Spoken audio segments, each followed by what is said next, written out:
discipline? Let's call it that. Basically, I'm a guy who believes in keep it simple. So WhatsApp helped a lot those days, and we had only one WhatsApp group where 5-6 people were there, and we started cycling, and we were very disciplined when we started our group. I mean, we never imagined that we'll grow so much. So we kept on the left side of the road, and we made sure that if you don't have a helmet or a light, you're not on the ride with us. So safety pertaining to traffic rules and safety rules, we all followed. We used to stop at red signal, and motorists used to see कि यार cycle वाला signal पे क्यों रुका है. So those kind of look we used to get in 2014. We started riding regularly, and from one WhatsApp group, when it reached 100, that was the limit that time, we started one more WhatsApp group. And then it started becoming difficult for me to handle things because all these riders were scattered through entire Navi Mumbai and a few places in Mumbai as well. Then we segregated it according to region. So Vashi had its own WhatsApp group. So that was a Herculean task that I did, where contacted everyone, where do you stay, and then put them in their respective groups. Respective group. We have So today we have 19 WhatsApp groups related to each node of Navi Mumbai, and it becomes easier if someone is staying in Nerul. He comes back from office, he puts a message that I'm okay to ride at 6:30 and 7:30 today. Anyone in? So they make their own 6-7 people group, and they ride together. So basically, I'm trying to say that avoid riding solo. Make sure that you're in a small group so that you're safe, and if anything happens, the people around you. So that's how amazing. we managed that 2007, and it's easy now. It's a piece of cake now to handle that group.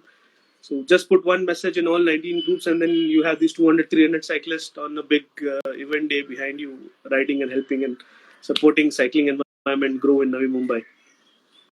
No, I think that's really nice because not only are you running a store, but you're also enabling cyclists to ride not only by selling products, but by also enabling an environment where people feel confident and feel comfortable riding with each other. Now, you mentioned about 5-6 people getting on a ride together. In a post-COVID scenario, what is it that you would which encourages people to cycle, not only just for health and fitness, but even short distance commutes? The government is recommending that people take up cycling. So what are the do's and don'ts, and what are your recommendations for something like this? We have been discussing about this since the lockdown started. When I think 15th March was our last ride, and post that everything came to a halt. So we have been discussing internally within the group, as well as all the cycling group admins throughout the city, Mumbai, Navi Mumbai, Thane, Kalyan, everywhere. So we have been discussing constantly that post-COVID, how to start the ride. I think we have come up with a document which is in detailed, which mentions what you have to do and what do's and don'ts in cycling when it comes to riding now in lockdown. The most important is because of social distancing, people are avoiding using public transport. And if your office is anywhere between maybe 5 to 20 kilometer, 25-kilometer radius, you can easily pedal and go to office. So we are supporting a lot of people to go cycle to work and run their local errands and using bicycle. Also, if you want to ride, maybe in the morning when now the government has told that from 5:30 onwards you can start cycling. So you should not go solo. You should be in pair, not more than two. And the distance between two cycle we have kept at 20 meters. So in case the rider in front of you sneezes or coughs, so those droplets might be in the air for quite some time. And when you pass exactly behind him, you might get the virus. There's so many things that we have put in that document. Whether you have to sanitize your bike before you ride, and after you finish your ride, especially the pedals and the tires, you need to sanitize before you take your bike home. And group rides we have shut for now, and we are not doing any group rides now unless the government allows a group to get accumulated. There are quite a few people who have actually started cycling to work. So those leisure rides which we used to go to lakes and dams and and Navi Mumbai is in red zone, so we don't want to carry that virus with us to those places. So we have stopped leisure rides to long distance. We are sticking to any route that is within the radius of 5 to 7 or 10 kilometers. And another challenge that we see is because of the mask, we are not able to breathe properly. So we Sure. have asked the riders to keep your speed below 20 or whatever the comfortable speed is. So if you don't get exhausted, you won't feel that thing that you need to get in more oxygen, and that won't. It will help you in cycling rather than stopping and you will go breathless. So you made three very important points. You first spoke about cycle to work. Now, this has been something that for time immemorium, we've been hearing that, in a country like India, we should encourage cycle to work. But what do you think are the real challenges that face today, which kind of does not allow cycle to work really take off in the way it ideally should? The first challenge is the cycling track. So the entire city is not connected through a cycling separate dedicated lanes for bicycles, and the road respect that a cyclist gets here is not that great as compared to other foreign countries. But Sure, as an Indian, I would say I don't care about cycling tracks or I don't care about the road respect. Me, my bicycle, my helmet, and it's my road. And yeah, so people who are doing cycling to work for quite some time now, they don't feel that they're on a bicycle. So they just keep left and they ride to work and back. Sooner or later, I guess India will move towards getting the cycling track laid and getting proper rules and discipline for bicycles. But till sure. then, being Indian, I don't think so. We need cycling track or all those things. We are good. Road is ours. No, that I think is a fantastic way to look at things. That's a positive approach, and I hope that a lot more people take up cycling to work. Especially in a post-COVID world, we see a lot more cyclists on the road cycling to work. Hopefully, their offices, if there are HR managers who have joined us today and hearing us, please have shower facilities in offices. I think Yeah. that's what cyclists need the most. You don't want someone who's rode a bicycle for 30 kilometers and then him having to sit at office without any shower facilities. So if there are any HR managers who joined us, guys, please, this is the first thing that you need to do for us. The next point that you mentioned, masks, what type of masks to wear, what not to wear. What is there any recommended like when COVID started, everybody said N95 masks. Then it kind of went medical masks. Then there are nylon or reusable masks. What is it that you recommend for cyclists in terms of what type of mask should be worn while cycling? Um, any cloth mask that you have, reusable, washable, so you can use that. Additionally, what you can do is you can wear a face shield, because only wearing mask won't help you. Your eyes are open. Even if you are wearing a eyewear, suppose you are riding, so there are motorbikers or autowalas or other bicycles who are overtaking you or riding in front of you. Again, the point comes, if this or a mask, it might get into your helmet, stay in your head. When you sweat, that actually comes down. And if anyone who's into cycling, we have a habit of wiping our eyes, the sweat off our eyes with our hands. So that is where the danger comes in. So the best is to wear a light mask, a normal cloth mask, which won't restrict your breathing, and then wear a face shield under your helmet. I did a ride of 7 kilometers. I went to the store the other day for cleaning and all. So I experimented that, and I didn't feel that I'm going out of breath or something. It was completely safe and doable thing. So a normal cloth mask and face shield.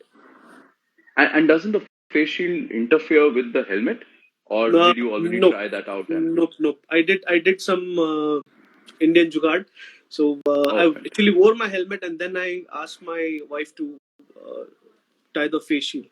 So you need someone to Okay. do that. But if you try doing it alone, you can. It's and it doesn't hinder the vision. Also, if you take a good quality face shield, the vision is also clear. And I felt that the air is also coming in, so you don't feel sweaty inside that face shield. So air actually comes like that, and you feel the air on your face.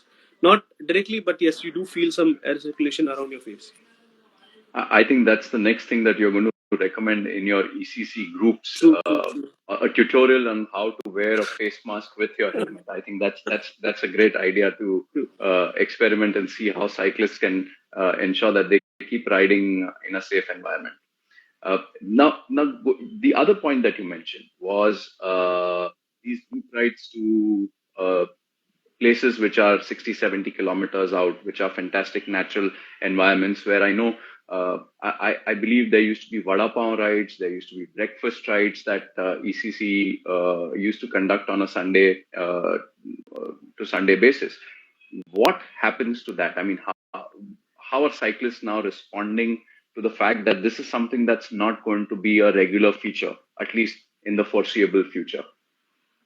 So those rides we have stalled it, and there's no riding outside that 5 to 10 kilometer radius of where do you stay. Luckily, Navi Mumbai is blessed with Palm Beach Road. So if you stay anywhere in Navi Mumbai, Palm Beach Road is just in the 5 to 10 kilometer radius. So come to Palm Beach Road and take a loop, two loops, and then you can go home. So you can enjoy around 40, 50, 60 kilometers if you do two loops, three loops of Palm Beach Road. So the distance, the mile crunching mentality still is there, that you can crunch those miles on Palm Beach Road. But then we'll surely miss doing those vada pav rides and burji pav rides and going to Khopoli and Karjat and all those beautiful dams and lakes, because we don't want to contaminate them. No, I think that's fantastic. That's really responsible of you as a group admin as well as the store owner to kind of do this. Have you seen any inquiries coming in for e-bikes? We were talking about work from pedal to work Cycle. and Yes. cycle to work. Do you think that e-bikes play an important role, probably are a better solution for purposes like cycle to work? So there are two things. One is offices which have bike parking, locker facilities, shower rooms. Definitely, those riders will be pedaling to work. But for those riders whose office is not allowing them to, get bicycles inside the compound or doesn't give a shower facility, so they might end up going for e-bike, which is a good solution instead of buying a motorbike worth rupees 1.5 lakh, 2 lakh. Better to buy a good brand e-bike and go to work. Still you will be pedaling, but then as everyone knows, in the pedal assist you don't have to put in too much of pressure, so you won't be actually sweating when you reach office. Even on a summer, in the summer season, the sweat that you get on a motorbike is will be the same as you will sweat out on a e-bike. So you will be less sweaty when you reach your office. The other thing I would like to mention is, few riders, they're using those public washrooms for shower, because now with the development, open defecation is now shut. So there Yes. are toilets, e-toilets, and all those things at different places. So people are using public toilets where they have those facilities to take a shower. So they identify a place which is nearest to the office. They go there, park their bike, take a shower, and then it's just maybe less than a kilometer ride to their office. So people have actually started doing that. No, that's very interesting to hear that there are facilities outside of offices that people can utilize. But I'm assuming that in a post-COVID times, I don't think so. Everybody will feel confident about using public facilities as they did probably in the Yes, past. So I think yes. eventually we all need to hope and we need put the onus on offices to have these facilities. True, true. Um, Also, in Yeah. I think, do you think that something like this is required to motivate people to use the bicycle as probably one of the primary modes of transport? Yes, I think because now the buses do not allow more than 20 or 21 people in a bus, and I'm not sure whether trains would be restricting the number of people entering into a train, and how will we manage that? But I think if something comes from the government on bicycles, they can give the riders, or maybe they can get some incentives from their companies, which can later get reimbursement from the government. I don't know how it will work in India, because we haven't heard about it in India. But in foreign countries, yes, this has been going around, and people are getting incentives to use bicycles for commuting. I think the first thing that India needs is a infrastructure of cycling lanes, and then I think this might be the next step. So I'm going to dial back this conversation a little bit and make it slightly about you. What I know, you took up cycling with a lot of gung ho, and I know that it's now not only you but your wife as well who cycles a lot. So what was it that motivated you as an individual first to take up cycling and do what you do? I was in Dubai till 2013. I was into IT, and as everyone who's in IT, they know the only thing we care about is our laptop and our desk. So work in the office on the desk, come home, and then work again on your laptop. So I was into sales, IT sales. So a salesman in IT is 24/7 on the laptop. So I Right. went up to 107 kgs. I was really fat. I could share that pic with that mustache and all. So when I relocated back to India in 2013, I had so many issues. I had high blood pressure. I had knee problems. I had ankle problems, lower back and middle back problems. I had neck problems. So many problems with a person who was returning from Dubai and getting trying to again relocate back to India. So I Yeah. started cycling, and around 1 year I used to cycle. I didn't give up on eating. I'm a foodie, so the diet part was out of question. I was eating what I was eating usually, but I was cycling regularly, and I saw my weight go down, and slowly with lower back or knee or any kind of problem, and my weight went down from 107 to 78. Oh, So fantastic. I was that down, and then I thought let's, and that was the time when those customers used to come back for service with 80,000 bike, जिसका wrapper भी नहीं निकला था 3 महीने तक. So that's how I thought this story has to be told, and let's start a group and be regular and make them start cycling. Initial days there were so many people, especially old, who were into cycling. So I still remember there was one uncle. He had a knee problem, and he used to take a stick while walking, and he started cycling, and he actually took 2 hours to do one 20 kilometer ka loop of Palm Beach, and I was behind him motivating him ki chalo uncle karo. So after 6 months he came back to the store without the stick, and he's telling me that, Kazi, now I can walk the stairs without the stick. The only thing that he did was for 6 months is 20 kilometers every alternate day. So again, that motivated me. The story has to be told. So that's how the motto of ECC became, to get more people on saddle and make them ride comfortably. And we focused on bike fit, proper riding posture, and proper safety measures, proper traffic rule, how to follow traffic rules. The other problem that I faced is when I used to come back from cycling, my dirty bike used to get inside my house. And I stay in a row house, Okay. so we have those that stairs. So stair के नीचे का जगह was my bicycle parking, and my wife used to get irritated कि क्या है ये गंदा cycle घर में क्यों आ रहा है. Then I thought this I have to take her into cycling as well. So in 2016 I took her for a cycling trip, and then she loved it and she started riding, and now both bikes are inside the house under the stair. Do you still have to clean both the bicycles, or is that something that you can So get the away with? cleaning part is mine. I have to do the cleaning of the bike. That's my part. So actually, what happened was that you tried uh, uh, probably slipping away from the cleaning, but now you've ended up cleaning two Cleaning bicycles. both bikes, yes. That's fantastic. So, from what are the trends that you see emerging going ahead in terms of demand for bicycles? What types of bicycles are you primarily getting phone calls for, or what are people wanting to do right now? So mostly earlier it was MTB, where people wanted a bike that they can ride on multiple terrain. But now I think the people who had those MTBs, those that quite a lot guys are now shifting to road bikes, Okay. and those who shifted to road bike maybe 2 years back or a year back are now trying to get into triathlons.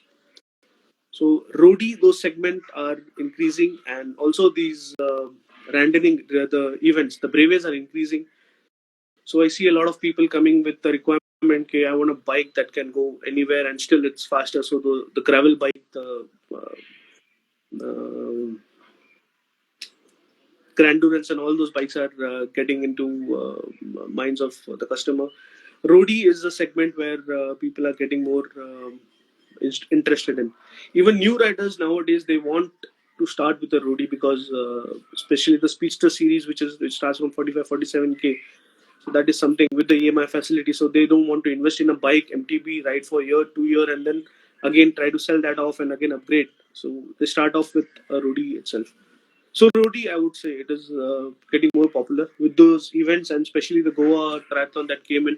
Now more and more people want road bikes. They want to be faster on the road. They want to enter into competitive sports, triathlons, and all those events.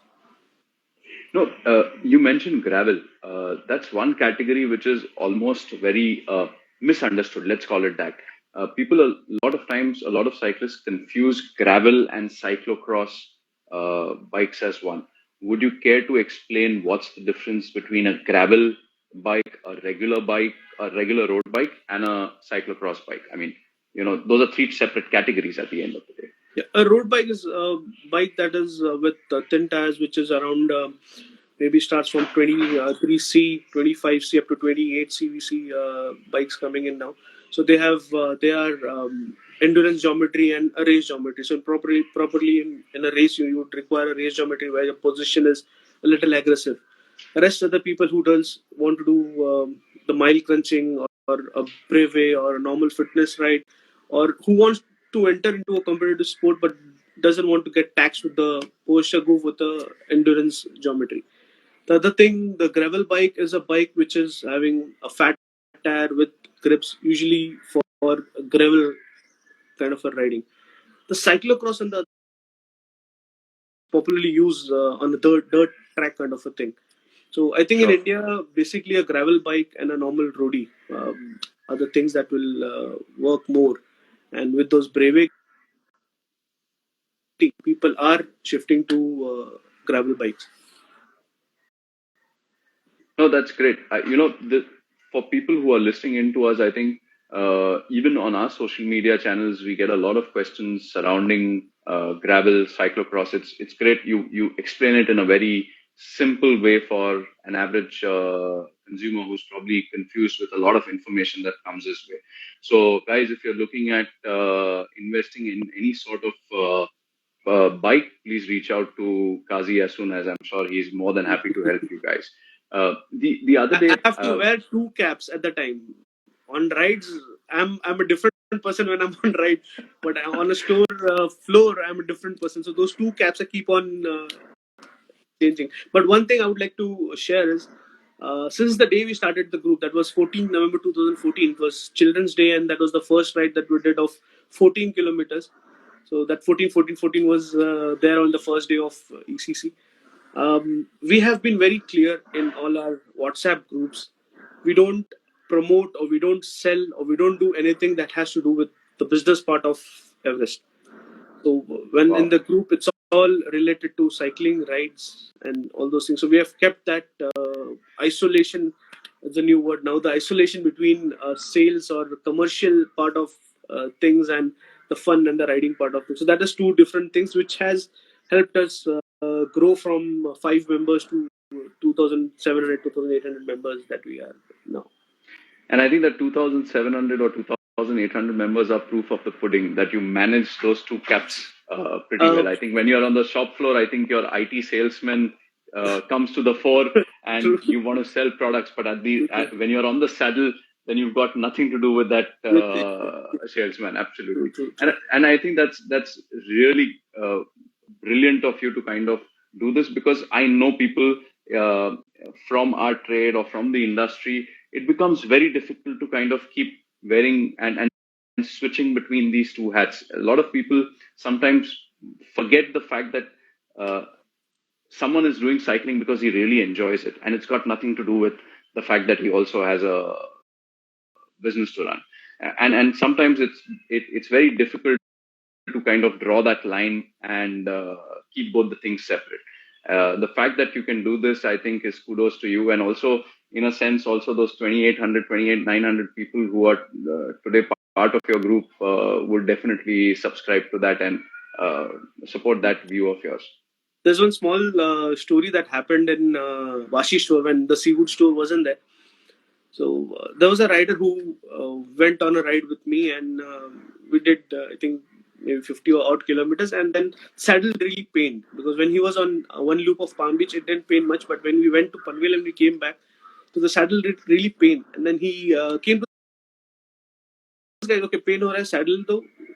There's a gel seat cover you put and you start cycling. And I just entered the store and he's like, Kazi bhai, aisa pain ho raha tha aaj ride pe. What is the solution? Should I buy this gel seat cover or should I buy this gel seat cover? And I said, no gel seat covers. And my sales guy is looking at my face, what is he doing? And then I advised him, okay, you need to buy a short, go for cycling short. And I explained the pros and cons of a cycling short versus the gel seat cover. And then he said, okay, you get me a cycling short, I'll come and buy it. And then next week we got the order of cycling shorts, and then we called him and we sold him a cycling short. So that time I explained the sales guy actually, it's not about what you're selling, it's about the solution that you give permanent to the rider, and ended up having more business because gel seat cover is costing what, $500, and we sold him a shorts worth $2,500. So he got a solution, we got business, so it goes both hand in hand. It's interesting that you mentioned this story because this takes me back to a time in 2014 when Scott was just 2 years into the business and we were working with a lot of dealers. The one thing that we always prescribe to that we will always do business only with people who understand cycling, not just a guy who has a shop and who's giving us some space to sell products. So we've always kept hunting for people like you who understand cycling, who are passionate about cycling, and we want to do business with you. So going back to that story in 2014, I won't name the store or the city because I think people will then understand that. But I was in a store within a they were selling all sorts of sporting equipments and they wanted to keep our products in. And I obviously could understand that, look, this store is not the place where we want to sell our bicycles from because they don't even have a mechanic on board. They're just giving us some space. And years later, we ended up doing business in that city with yet another dealer who runs a fantastic store and does some fantastic service for customers. He told me much later that there was a customer who went into that store that we never did business with, bought him a bicycle, went back 2 days later to the multi-sport store and told the salesman over there that, look, I have pain in my groin area because I cycle. What is the solution for that? Would you want to guess what was he given as a solution? I'm talking 2014. I'm talking 2014. The multi-sport stores guy gave the customer a groin guard to wear on a bicycle ride.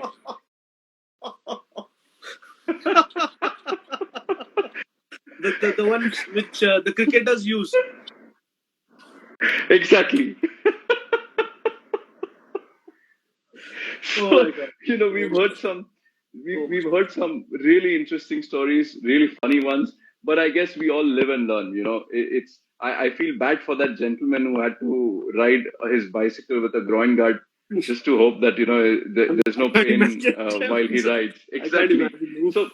So I think that I think in itself is proof enough that cyclists must go and buy their products from a bicycle store who understands cycling, who has experienced mechanics, and people like you who've been kind of cycling for so many years now. I'm sure you will have funny stories to tell as well. Uh, but I mean, that's for another day. I think today it was fun talking to you, Kazi. As always, I hope that in Bombay and Navi Mumbai, the lockdown eases off safely and we can get back to our lives in a slightly more aware and a careful manner. I wish everybody at ECC a safe cycling journey. And whenever you open up your stores, please ensure that you follow the safe cycle zone measures that keeps you safe, that keeps our customers safe. And hope to see you soon in person. Sure. See you.